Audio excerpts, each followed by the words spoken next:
Bonjour, est-ce que tu pourrais te présenter et me dire quelle formation tu suis? Je suis en LAS de sciences sociales à l'université Paris-Cité. Quelles sont les matières les plus importantes que tu as étudiées? Dans ma licence en sciences sociales, c'est mon bloc fondamental, l'introduction à la sociologie, l'anthropologie et les problèmes de société. Et ensuite, dans la mineure santé, c'est un peu tout, tout est important. Pourrais-tu nous décrire une semaine type en LAS? Il y a les cours de la licence, évidemment. En plus de ça, du coup, il y a beaucoup de révisions à la maison, beaucoup personnellement de passages à la bibliothèque, etc. pour réviser, parce qu'on a la licence et aussi la mineure santé en même temps. Globalement, c'est beaucoup de travail, beaucoup d'efforts. As-tu un exemple concret de projet sur lequel tu as étudié récemment? Projet, pas vraiment, mais j'avais les partiels juste maintenant.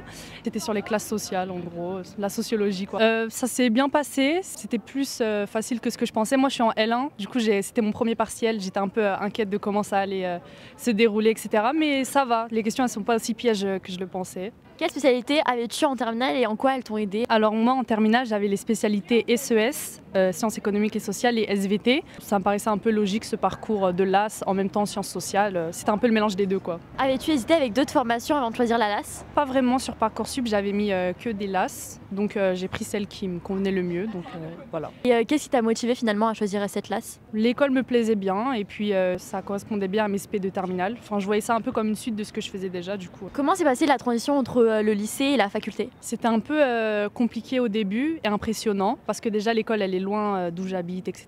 Et c'était nouveau, mais pas déplaisant. Moi j'ai bien aimé en tout cas. Quelles sont les plus grandes difficultés que tu as rencontrées depuis le début? L'organisation du travail, parce que ça change du lycée quand même, on doit plus travailler, être autonome, l'autonomie. Un peu la distance avec la relation entre les profs. On n'a plus une proximité avec les profs comme on avait au lycée. Quelle est ta méthode de travail pour réussir? J'ai pas vraiment de méthode, mais pour me concentrer, j'utilise la méthode Pomodoro. Quel type de rendu sont attendus en LAS? C'est un peu compliqué. Pour la licence, du coup, c'est TD, CM comme une licence normale, mais pour la mineure santé, il n'y a pas vraiment de rendu. On a juste l'examen du coup de mineure santé vers la fin de l'année, mars-mai. Une chose que tu aurais aimé savoir avant de commencer? J'aurais aimé savoir que ça allait pas être si compliqué que ça. Il fallait s'accrocher et que c'était pas impossible si on travaillait, quoi.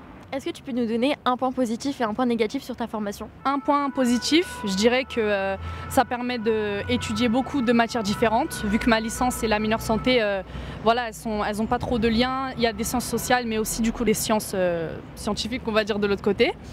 Et un point faible, c'est que je pense que c'est la quantité de travail. C'est le fait que c'est un peu comme une double licence, on va dire, et du coup, voilà. Qu'est-ce qui fait la différence selon toi pour réussir? Pour réussir, ce qui fait la différence, c'est vraiment l'investissement, savoir faire la part des choses, savoir séparer son moment personnel et de réviser.